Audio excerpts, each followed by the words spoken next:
अगर आप भी चाहते हैं कि MTR म्यूजिक भोजपुरी चैनल का वीडियो सबसे पहले आप तक पहुंचे, तो लाल बटन दबा के चैनल को सब्सक्राइब जरूर करें और साथ में बेल आइकन दबाना।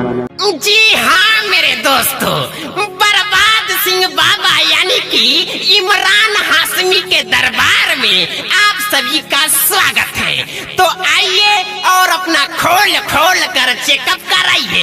और एक खास बात मेरे दोस्तों, गुप्त रोगी विशेषकर शनिवार और रविवार के दिन बाजार समिति बेतिया यानी हुमचावन बाबा के कुटिया के पास हमसे मिले।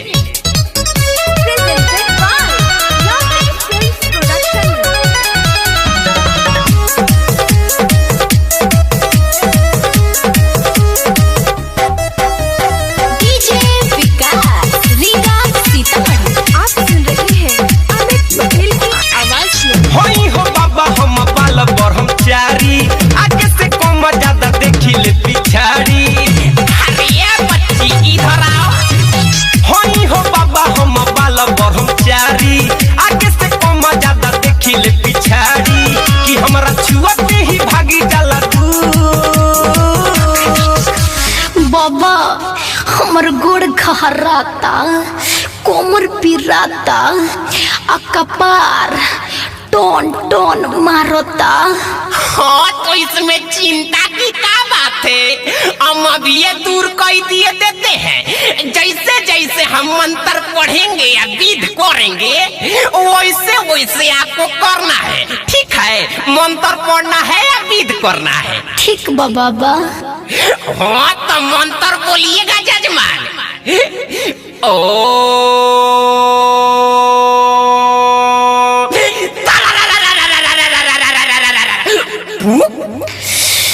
ओम तारा रारा पुक।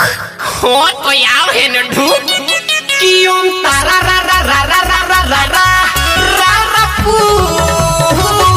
पकड़ लेके छौड़ी के रावटी में ढूक, पकड़ लेके छौड़ी के रावटी में ढूक, पकड़ लेके छौड़ी के रे।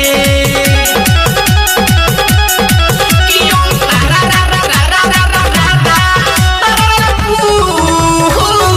पकड़ लेके छौड़ी के रावटी में ढूक, पकड़ लेके छौड़ी के रावटी में ढूक, पकड़ लेके छौड़ी के रे।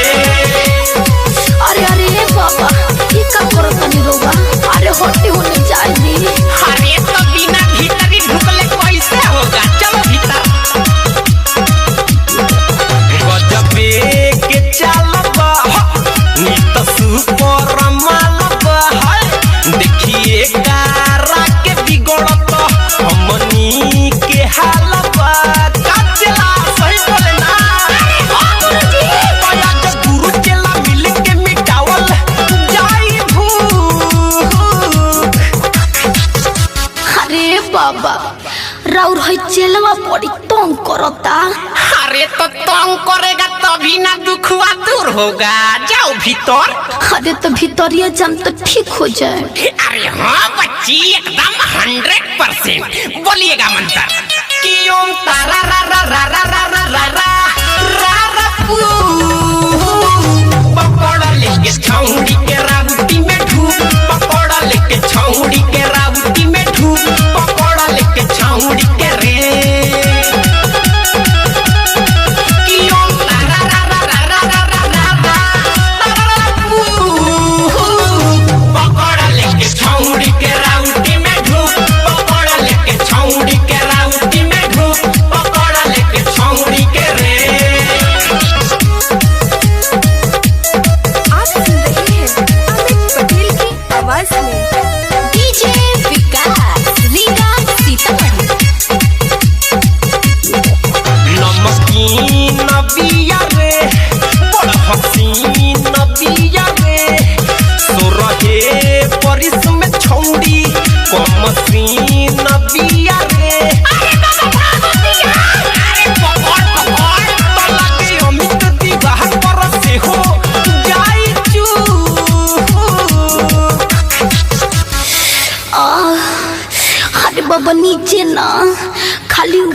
दर्द बा।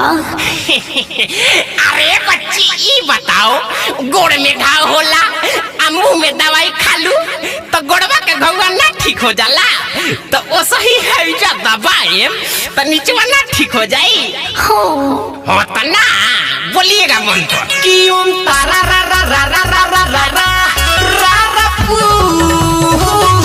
पकड़ लेके छौड़ी के राउटी में ढूक, पकड़ लेके छौड़ी के राउटी में ढूक, पकड़ लेके छौड़ी के रे कि ओम तारा रा रा रा रा रा रा रा रा पू, पकड़ लेके छौड़ी के राउटी में ढूक, पकड़ लेके छौड़ी के राउटी में ढूक, पकड़ लेके छौड़ी के रे। आहा, अब जाके तनी सुकाराम भइले बाबा।